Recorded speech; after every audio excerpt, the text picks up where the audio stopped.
Assalamualaikum warahmatullahi wabarakatuh. Sebelumnya perkenalkan nama saya adalah Nur Nurhayati. Di sini saya mau menjelaskan tentang nutritional surveillance at Puskesmas atau surveillance gizi di Puskesmas. Seperti apa sih surveillance gizi di Puskesmas? Saya akan coba jelaskan ya untuk teman-teman semua. Tapi sebelumnya saya minta maaf dulu nih, karena slide yang akan saya jelaskan ini ada 61 slide nih. Mudah-mudahan teman-teman tidak bosan untuk mendengar suara saya, dan mudah-mudahan apa yang akan saya sampaikan hari ini bisa teman-teman pahami. Langsung saja kita ke pembahasan. Community Health Center, or often called this Puskesmas, one of the few public health service in Indonesia. Jadi pusat kesehatan masyarakat atau yang biasa kita sebut Puskesmas ya. Ini adalah salah satu dari sekian fasilitas kesehatan masyarakat yang ada di Indonesia. Fungsi utama dari Puskesmas ini ada 3. Yang pertama, as a trigger for health development, jadi sebagai pemicu pembangunan kesehatan, community empowerment sebagai pemberdayaan masyarakat, dan juga first level health care center, jadi pusat perawatan kesehatan tingkat pertama ya. Sejak tahun 2015, the Indonesian Ministry of Health initiated a nutritional surveillance program starting at the first level of health facilities, namely Puskesmas. Jadi Kementerian Kesehatan Republik Indonesia ini memulai pengawasan nutrisi. Program itu dimulai dari tingkat pertama fasilitas kesehatan, yaitu Puskesmas. Salah satu programnya adalah PSG. Nah, surveillance gizi ini dilaksanakan dengan berbagai tujuan sebagaimana tertuang dalam Permenkes Republik Indonesia nomor 14 tahun 2019 tentang pelaksanaan teknis surveillance gizi, yaitu yang pertama, improving the health and nutritional status of mother and children.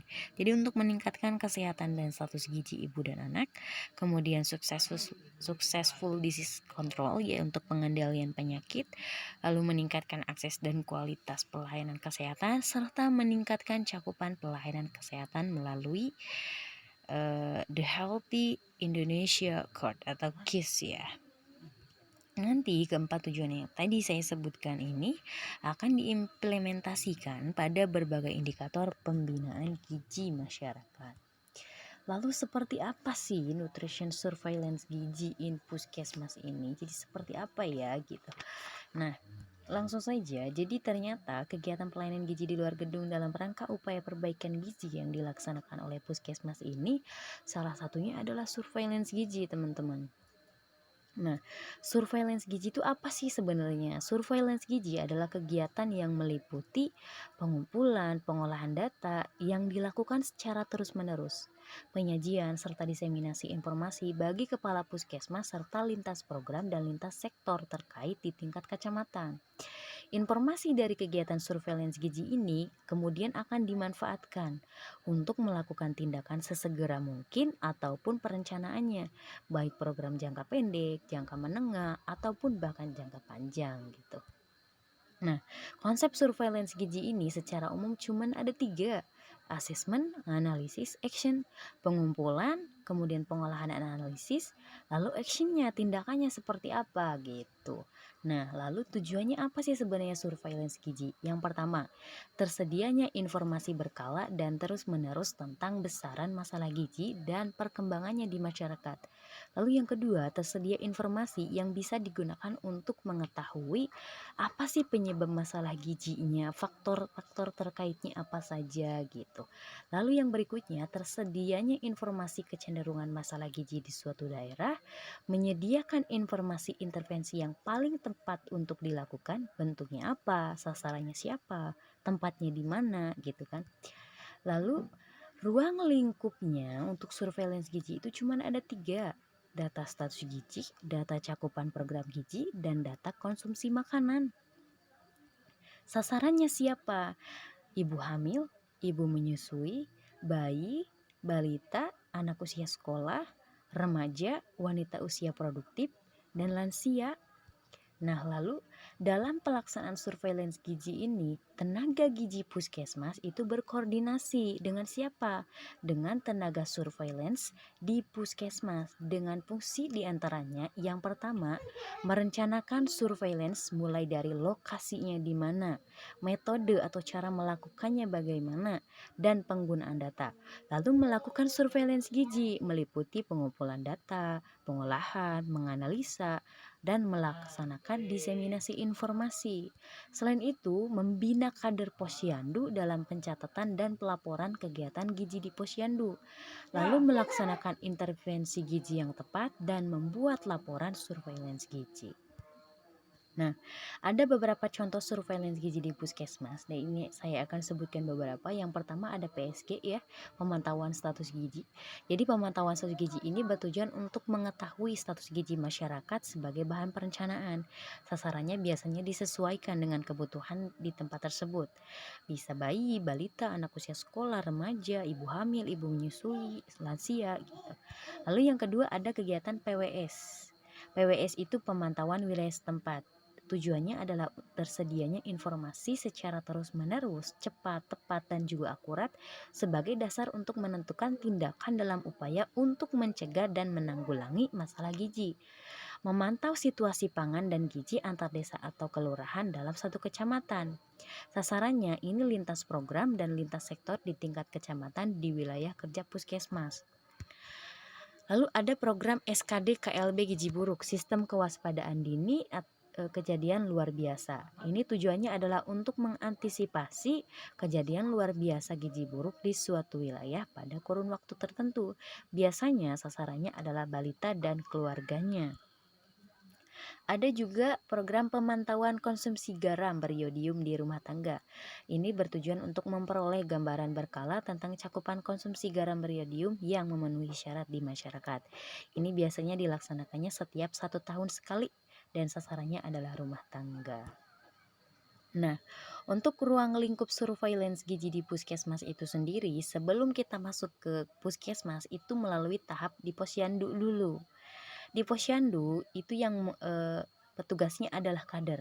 Jadi si kader ini akan mengumpulkan data rutin posyandu berupa SKDN, T, dan juga 2T yang nanti saya akan jelaskan ya apa sih SKDN. Nah, apabila 2T itu dirujuk ke puskesmas. Lalu nanti puskesmas ada pengelola program gizi, dia akan mengumpulkan data rutin puskesmas, PISPK, identitas, kemudian akan diolah dan juga dianalisis dan penyajian data. Lalu berikutnya, sebelum kita masuk ke kegiatan surveillance gizi di puskesmas, kita bahas dulu kegiatan surveillance gizi di posyandu itu seperti apa. Kader dengan bimbingan tenaga kesehatan puskesmas itu melakukan pengolahan dan analisis data sederhana. Mulai dari yang pertama pengumpulan datanya. Di pengumpulan data, kader itu mencatat hasil pelayanan di posyandu. Kader juga mengisi data buku KIA sesuai dengan pelayanan yang dilakukan. Lalu, kader itu melakukan entry data hasil penimbangan ke dalam aplikasi EPPGBM sesuai buku pedoman. Nah, untuk EPPGBM nanti akan saya bahas selanjutnya ya. Lalu yang kedua, pengolahan dan analisis data. Rekapitulasi data hasil penimbangan yang meliputi data jumlah sasaran balita yaitu S, jumlah balita yang mempunyai buku KIA atau K, jumlah balita ditimbang D, jumlah balita naik berat badannya. Nah, ini SKDN yang tadi saya singgung sebelumnya ya. Ini yang saya jelaskan. Jumlah balita baru B dan balita yang tidak ditimbang bulan lalu itu O, serta balita yang tidak naik berat badannya 2 kali berturut-turut itu 2T. Kemudian rekapitulasi data hasil pengukuran tinggi badan atau panjang badan. Dalam upaya early warning, kader itu dapat dilatih untuk mengukur tinggi badan dan panjang badan. Kalau misalnya ada kelainan, dirujuk ke petugas kesehatan. Rekapitulasi hasil pelayanan gizi lainnya seperti balita mendapat vitamin A, ibu hamil mendapat TTD, dan perkembangan balita. Selain itu, di pengolahan dan analisis data itu Kader biasanya menyediakan informasi kegiatan lain seperti pemberian makanan tambahan pada balita dan ibu hamil yang memang biasanya di posyandu itu terkadang ada pemberian makanan tambahan ya, bisa berupa bubur kacang hijau atau bahkan buah-buahan seperti itu. Selain itu juga membuat rekapan SKDN hasil penimbangan setiap bulan. Nah, ini adalah salah satu contoh rekapan SKDN di posyandu X bulan Maret tahun 2019. Nah, teman-teman bisa lihat di sini dari tabel ini. Sasaran balita atau S-nya ada 100, jumlah balita ditimbangnya ada 90, jumlah balita punya buku KIA atau KMS-nya ada 98 dan lain sebagainya. Teman-teman bisa baca. Ini misalnya adalah di desa A ya, karena selanjutnya ini akan diteruskan ke puskesmas gitu kan. Nah, data ini adalah salah satu contohnya ya dari rekapan SKDN hasil penimbangan setiap bulan seperti ini bentuknya. Nah, yang ketiga itu tindakan dan pemanfaatan data. Nanti kader itu harus melaporkan hasil penimbangan ke kepala desa, tembusan ke kepala puskesmas. Nanti bersama tokoh masyarakat, desa itu mengupayakan agar masyarakat mau berpartisipasi ke posyandu. Dan kader itu wajib merujuk anak balita yang tidak naik berat badannya ke puskesmas. Biasanya 2 kali berturut-turut tidak naiknya. Kader itu melakukan sweeping ke rumah tangga balita yang tidak hadir ke posyandu. Nah, seperti itu sekilas tadi kegiatan surveillance gizi di posyandu. Setelah dari posyandu masuk ke puskesmas. Nanti di puskesmas ada yang namanya pengumpulan data juga. Jadi, kegiatan yang pertama di pengumpulan data itu pencatatan hasil pelayanan gizi di wilayah kerja puskesmas masing-masing, dalam dan luar gedung. Kemudian rekapitulasi hasil penimbangan, pengukuran panjang badan atau tinggi badan, dan data lain seperti inisiasi menyusui dini, ASI eksklusif, vitamin A, TTD ibu hamil, TTD rematri dari desa atau kelurahan. Kemudian memastikan ketersediaan suplementasi gizi dan sinkronasi data dengan pengelola program Indonesia Sehat Pendekatan Keluarga atau PISPK dan pengelola data program lain di puskesmas gitu. Lalu yang berikutnya pengolahan dan analisis data. Setelah tadi ada pengumpulan data, masuk ke pengolahan dan analisis data. Jadi datanya diolah, dianalisis. Dengan cara yang pertama itu membuat grafik persentase D per S, K per S, N per D, dan 2T per D menurut desa atau kelurahan setiap bulan. Nah, ini ada contohnya. Di sini ada sebuah grafik analisis SKDN menurut desa di puskesmas. Nah, grafik ini itu berdasarkan tabel yang sudah saya contohkan sebelumnya. Ya, ini ada tabel 1 contoh rekapan SKDN di posyandu 10 bulan Maret tahun 2019. Jadi grafik ini adalah dari tabel tersebut. Nah, ayo kita baca grafik ini. Jadi dari sini ini ada keterangan ya. Kita lihat desa A. Karena tabel tersebut masuk ke desa A ya. Jadi ini ada yang berwarna biru, keterangannya adalah D per S. D per S ya. Yuk kita balik lagi ke tabel yang tadi saya contohkan. Nah, di sini bisa dilihat ya, sasaran balita S. Kan tadi D per S ya. Jumlah balita ditimbang D itu ada 90. Sasaran balitanya ada 100, berarti 90 ditambah 100 dibagi 2, maka 95 hasilnya. Coba kita lihat betul atau tidak. Betul, ada 95. Nah, seperti ini cara untuk menentukan persentasenya teman-teman. Untuk dibuatkan grafik itu dari tabel yang dari posyandu itu masuk ke puskesmas, diolah dan dianalisis, kemudian dibuatlah bentuk grafik seperti ini gitu. Dibuat persentasenya gitu ya. Seperti itu teman-teman. Lanjut. Mudah-mudahan bisa paham ya. Lalu yang berikutnya, melakukan analisis data indikator kinerja gizi dengan menghubungkan indikator yang saling terkait, baik antar indikator gizi ataupun indikator gizi dengan indikator program lainnya, seperti kejadian diare, campak, dan juga yang lainnya ya. Dengan membandingkan antara waktu dan antar tempat menurut desa atau kelurahan, dan lalu melakukan konfirmasi data hasil kegiatan posyandu atau desa. Yang berikutnya ada tindakan dan pemanfaatan data. Ya, Di tindakan dan pemanfaatan data ini, pengelola gizi melakukan koordinasi dengan program lain, bidan di desa, kader, dan juga aparat di desa untuk yang pertama itu melakukan partisipasi masyarakat ke posyandu. Yang kedua itu pemenuhan suplementasi gizi di posyandu atau desa. Yang ketiga pendampingan pada wilayah dengan D per S dan N per D rendah. Kemudian edukasi gizi biasanya seperti itu. Lanjutan. Pengelola gizi itu melakukan tindakan atau respon cepat pada kasus rujukan balita tidak naik berat badannya atau balita yang mempunyai gejala klinis gizi buruk hasil laporan dari posyandu ataupun masyarakat sesuai tugas pokok dan juga kemampuan dari puskesmasnya sendiri. Lalu melakukan penyelidikan epidemiologis apabila ditemukan balita dengan kasus gizi buruk. Pengelola gizi itu melaporkan hasil surveillance gizi kepada kepala puskesmas dan pengelola program lainnya. Nanti kepala puskesmas itu akan melakukan advokasi atau feedback hasil surveillance gizi kepada kepala desa atau lurah atau kepala distrik serta melaporkan ke kepala dinas kesehatan. Kepala puskesmas itu menyampaikan analisis sederhana hasil surveillance gizi kepada kepala desa atau lurah dan camat melalui lokakarya mini triwulan serta pada musrenbang kecamatan. Puskesmas di bawah koordinasi camat atau lurah ini akan melakukan intervensi di posyandu desa atau kelurahan untuk menanggulangi masalah yang ditemukan berdasarkan analisis data surveillance gizi. Gitu ya.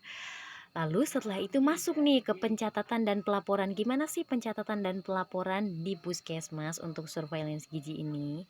Nah, alur pelaporan, pencatatan dan pelaporan kegiatan surveillance gizi itu dilakukan melalui sistem informasi gizi terpadu atau SIGIZI terpadu.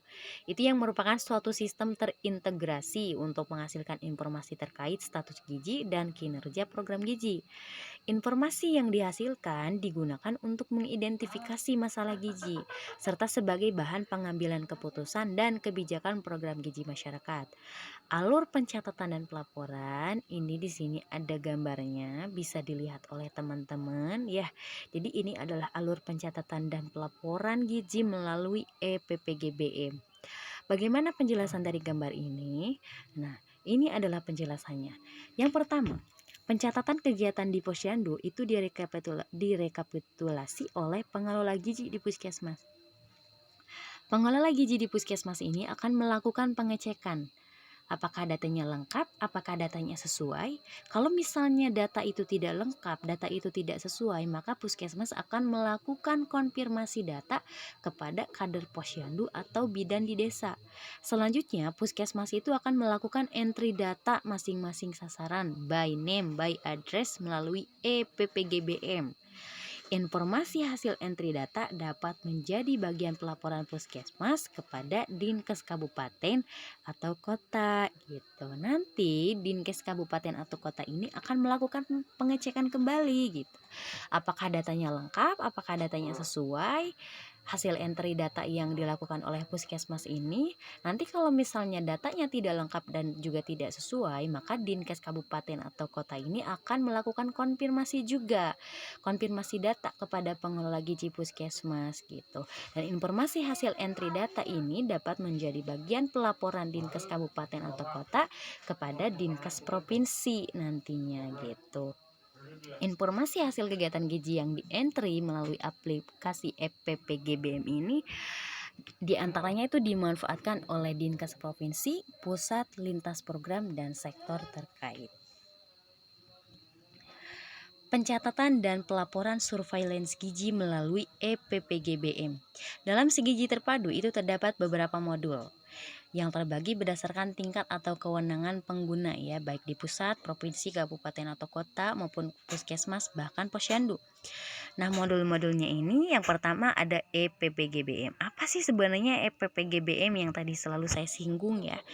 Pencatatan dan pelaporan gizi berbasis masyarakat itu disebutnya EPPGBM. Ini adalah modul yang digunakan untuk mencatat data individu, sasaran yang bersumber dari posyandu, variabel yang diinput atau dimasukkan ke dalam EPPGBM berupa data identitas, data penimbangan dan pengukuran serta data kinerja program seperti IMD, ASI eksklusif, vitamin A, tablet tambah darah dan konsumsi makanan tambahan.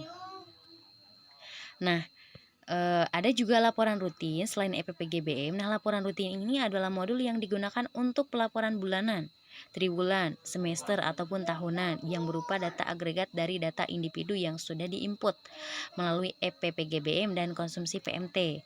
Ada juga distribusi PMT. Nah, modul distribusi PMT ini modul mencatat data ketersediaan PMT sampai tingkat puskesmas. Di samping itu juga untuk membuat berita acara serah terima atau BAS PMT baik dari pusat ke provinsi maupun sampai ke tingkat puskesmas gitu. Kemudian ada juga EPPGBM offline, teman-teman. Jadi modul EPPGBM offline ini digunakan untuk daerah yang memang tidak bisa mengakses internet, sehingga untuk mempermudah dalam menginput data dan lain sebagainya maka disediakan aplikasi EPPGBM offline gitu. Nah, bagaimana sih pemanfaatan hasil surveillance gizi? Data dan informasi surveillance gizi ini dimanfaatkan oleh lintas program dan lintas sektor baik di puskesmas, dinkes kabupaten atau kota, dinkes provinsi maupun di Kementerian Kesehatan. Puskesmas dan dinkes kabupaten atau kota ini punya hak dan kewenangan sebagai pengelola data dan informasi hasil surveillance gizi tersebut. Penyebaran informasi hasil surveillance gizi ini dilakukan oleh puskesmas melalui lokakarya mini bulanan maupun lokakarya mini lintas sektor setiap 3 bulan. Lintas program dan lintas sektor di tingkat pusat ini bisa memanfaatkan informasi hasil kegiatan surveillance gizi tersebut melalui satu pintu, yaitu melalui Pusat Data dan Informasi Kementerian Kesehatan gitu. Lalu bagaimana dengan indikator keberhasilan pelaksanaan kegiatan surveillance gizi di puskesmas? Nah, untuk mengetahui kegiatan surveillance gizi ini berhasil atau tidak itu perlu ditetapkan suatu indikator atau parameter objektif yang bisa dipahami dan juga diterima oleh semua pihak. Indikator tersebut itu diharapkan bisa menilai keberhasilan kegiatan surveillance gizi dan juga bisa digunakan untuk membandingkan keberhasilan kegiatan surveillance gizi antar wilayah. Nah, penentuan indikator keberhasilan kegiatan surveillance gizi ini didasarkan pada yang pertama ada indikator input. Di indikator input itu adanya tenaga manajemen data gizi yang meliputi pengumpulan data dari laporan rutin atau survei khusus, pengolahan dan juga analis data serta penyaji informasi, tersedianya instrumen pengumpulan dan pengolahan data, tersedia sarana dan juga prasarana pengolahan data, serta tersedia biaya operasional surveillance gizi. Selain daripada indikator input, ada juga indikator proses. Di indikator proses itu adanya proses pengumpulan data, adanya proses analisis data, dan adanya tindakan berdasarkan informasi surveillance, laporan, dan umpan balik sosialisasi atau advokasi hasil surveillance gizi. Selain indikator proses, ada indikator output. Adanya perencanaan berbasis bukti, terlaksananya advokasi kepada pemangku kepentingan gitu. Nah, indikator perbaikan gizi masyarakat. Indikator perbaikan gizi masyarakat yang dikumpulkan dan dianalisis itu sebanyak 20 indikator. Masing-masing indikator ini yang pertama balita underweight, persentase balita stunting, wasting, ibu hamil anemia, bayi dengan berat badan lahir rendah, bayi usia kurang dari 6 bulan mendapat ASI eksklusif, bayi umur 6 bulan mendapat ASI eksklusif, ibu hamil mendapat tablet tambah darah, dan lain sebagainya. Ini ada 20 ya. Ada 20 indikator nih. Ada remaja putri mendapat tablet tambah darah, bayi baru lahir yang mendapat inisiasi menyusu dini, balita yang ditimbang berat badannya, balita yang punya buku KIA, balita yang ditimbang naik berat badannya, balita yang ditimbang tidak naik berat badannya 2 kali berturut-turut, balita 6-59 bulan mendapat kapsul vitamin A, ibu nipas mendapat kapsul vitamin A, rumah tangga konsumsi garam beriodium, dan kasus balita gizi buruk yang mendapatkan perawatan ya. Ada 20 ya. Nah yang akan saya jelaskan hanya sebagian saja karena memang kalau dijelaskan satu persatu ini sangat banyak sekali ya. Takutnya teman-teman juga bosan mendengar suara saya. Mungkin di lain waktu saya akan jelaskan. Yang akan saya jelaskan hanya ada beberapa. Yang pertama, persentase balita underweight. Nah, ukuran indikator underweight itu dinilai bukan masalah kesehatan masyarakat kalau prevalensinya di bawah 10%. Artinya, kalau di bawah 10% itu bukan masalah kesehatan masyarakat, terkecuali kalau sudah 10% ke atas, maka itu merupakan masalah kesehatan masyarakat yang harus ditanggulangi seperti itu.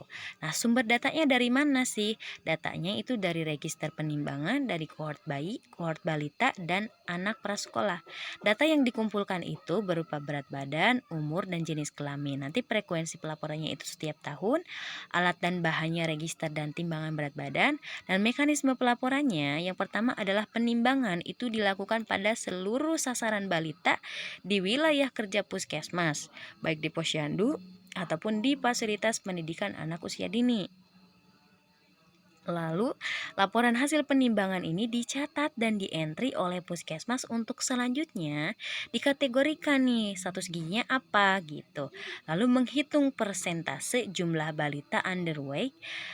Nah, apabila penimbangan ini tidak bisa dilakukan pada seluruh sasaran, maka indikator ini bisa diperoleh melalui survei. Gitu. Lalu ada persentase balita stunting. Nah, kalau stunting ini dari berbagai sumber itu dikatakan bahwa stunting dinilai bukan masalah kesehatan masyarakat kalau prevalensinya di bawah 20% ya. Nah, sumber datanya dari mana? Dari register penimbangan, kohort bayi, kohort balita, dan anak prasekolah. Data yang dikumpulkannya itu tinggi badan, umur, dan jenis kelamin, frekuensi pelaporannya setiap tahun, alat dan bahannya register alat ukur panjang tinggi badan. Mekanisme pelaporannya kurang lebih sama seperti presentasi balita underweight tadi ya. Jadi mulai dari pengukuran, kemudian menentukan kategori status gizi, nanti menghitung persentasinya berapa, dan juga apabila tidak bisa dilakukan pada seluruh sasaran bisa melalui survei seperti itu. Lalu yang berikutnya ada persentase balita wasting. Nih, kalau wasting itu dinilai bukan masalah kesehatan masyarakat kalau prevalensinya di bawah 5% ya. Sumber datanya dari mana? Dari sama ya seperti sebelum-sebelumnya, ini register penimbangan, kohort bayi, kohort balita, anak prasekolah. Data yang dikumpulkannya ada berat badannya, panjang atau tinggi badannya, umur, jenis kelamin, nanti frekuensi pelaporannya setiap tahun, alat dan bahannya tentunya juga timbangan berat badan, alat ukur panjang atau tinggi badan ya. Mekanisme pelaporannya juga sama kurang lebih. Nanti ada penimbangan dan juga pengukuran, kemudian penentuan kategori status gizinya apa, menghitung persentasinya berapa, dan bisa juga melalui survei kalau memang tidak bisa penimbangan dan pengukurannya dilakukan pada seluruh sasaran seperti itu. Lalu yang berikutnya ada persentase bayi dengan berat badan lahir rendah. Nah, untuk ini berat badan kurang dari 2.500 gram ya, berarti 2,5 kg ya. Kurang dari 2,5 kg itu masuk ke BBLR berarti.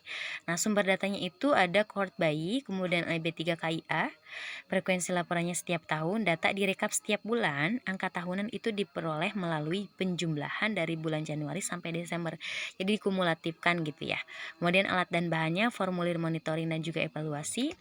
Nanti mekanisme pelaporannya kurang lebih sama ya, jadi menimbang penimbangan dan juga pengukuran ya, berat badan bayi baru lahir dan mencatatnya dalam registrasi atau kohort bayi, kemudian nanti mengkategorikan status berat bayinya apakah BBLR atau normal, nanti menjumlahkan bayi dengan status BBLR dan seluruh bayi yang lahir dan ditimbang, kemudian menghitung persentasinya berapa gitu.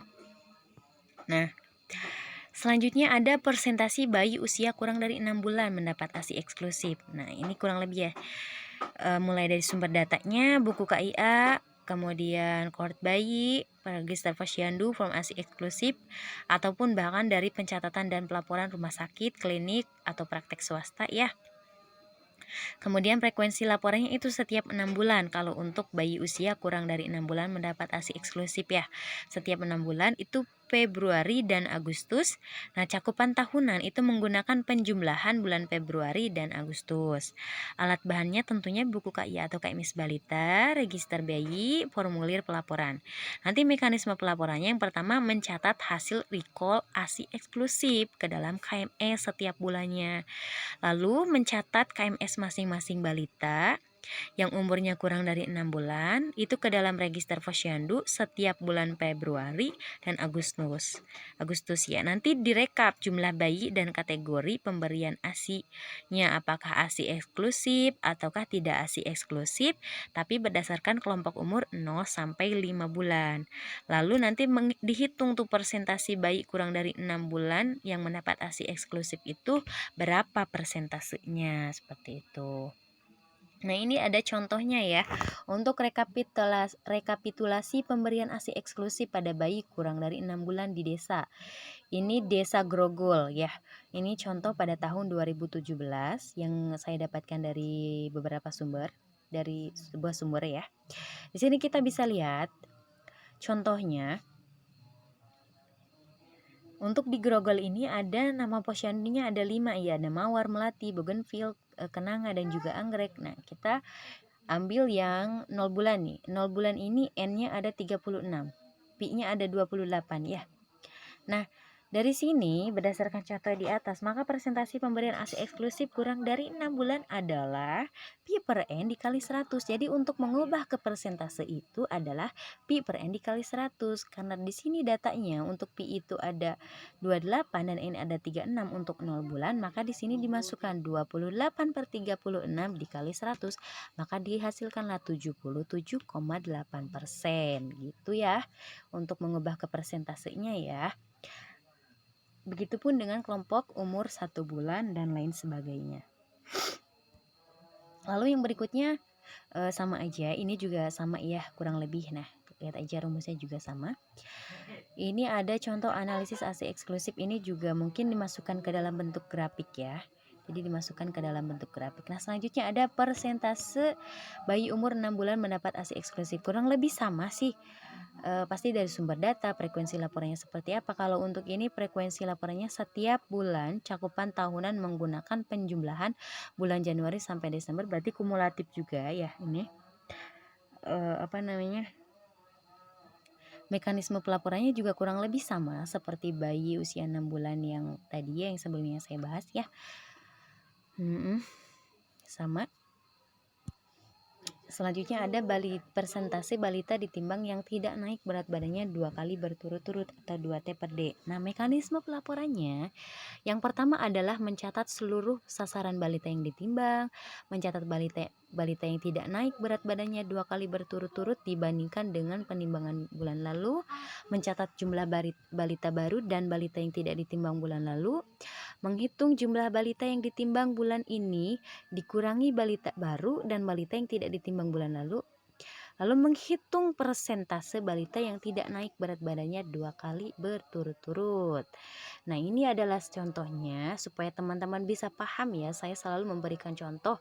Nah, ini ada contoh formulir rekapitulasi pemantauan pertumbuhan balita. Kita ambil contoh satu cuman Caca ya. Caca, ini ada KMS, di bulan Januari dia naik. Ya, dia naik katanya berat badannya. Terus di bulan Februari dia tidak naik karena di situ keterangannya TN, ya. Naik atau tidak naiknya di situ keterangannya TN. Terus di bulan Maret dia 2T, berarti setelah di bulan Februari dia tidak naik, pas di bulan Maret diperiksa kembali berat badannya ternyata tidak naik juga. Maka dia masuk ke kategori 2T gitu ya. Jadi mudah-mudahan teman-teman paham ya dari tabel ini. Sudah cukup, itu saja yang bisa saya sampaikan untuk teman-teman, mudah-mudahan bisa dipahami dan saya mohon maaf karena terlalu banyak, terlalu lama ya. Mudah-mudahan bisa dipahami oleh teman-teman. Barangkali teman-teman ada yang saya sampaikan ini kurang betul atau salah, teman-teman boleh membetulkan. Apabila kurang boleh ditambahkan, apabila masih belum paham boleh bertanya. Silahkan bertanya, sebutkan nama dan juga pertanyaannya. Terima kasih atas perhatiannya. Wassalamualaikum warahmatullahi wabarakatuh.